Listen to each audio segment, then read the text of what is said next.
You've heard the story about the promise that Morehouse college graduates are going to leave school debt-free.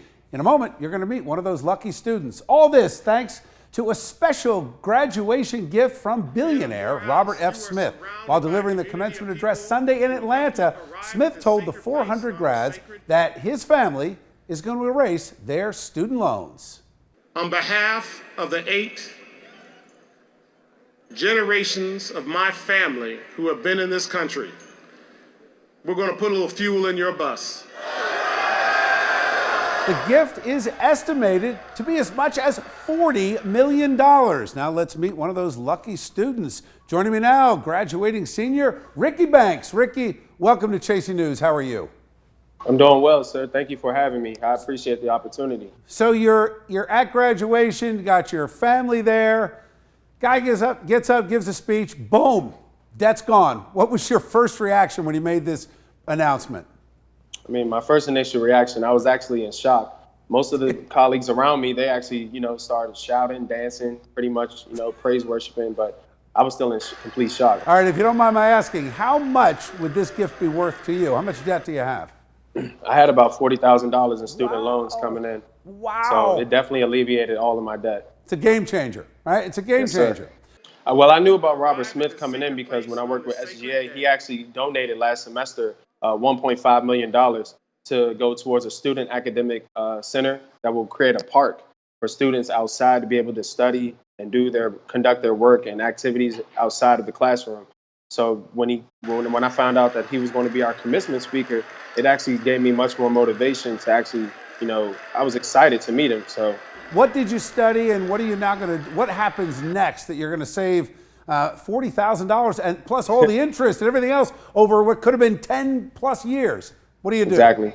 Well, I'm a graduating senior, English major, criminal justice minor. So my next step is to go to Howard Law School Good for you. To study sports entertainment law. And I'm also going to be interning in DC with a commercial real estate broker. Did you get to meet Mr. Smith after the speech? Well, I was able to shake his hand, and I also gave him a warm thank you, and I said I greatly appreciate it. So He definitely gave me a smile back. You are off to a great start, Ricky. Thank you for joining me, and congratulations on the degree, and good luck at Howard. Yes, sir. Thank you, Mr. Bill. You all have a great day, and thank you for the opportunity. Thank you. You bet. Go get them. All right, let's bring in tonight's A-plus panel. We're joined by Republican strategist Allison Young. Great to see you, Allison. Thanks, Bill. And Garland Nixon, radio talk show host and Democratic strategist. Good to see you, Garland. Great to be here. Allison, I'll start with you on this. We're still talking about college. We're still talking about debt. The higher education institutions out there are getting rich to the tune of billions and billions and billions of dollars. Kids are in debt to the tune of billions and billions and billions of dollars. On my radio show this morning, I talked to electricians. One kid said, I didn't go to college, went to tech school, making $200,000 a year.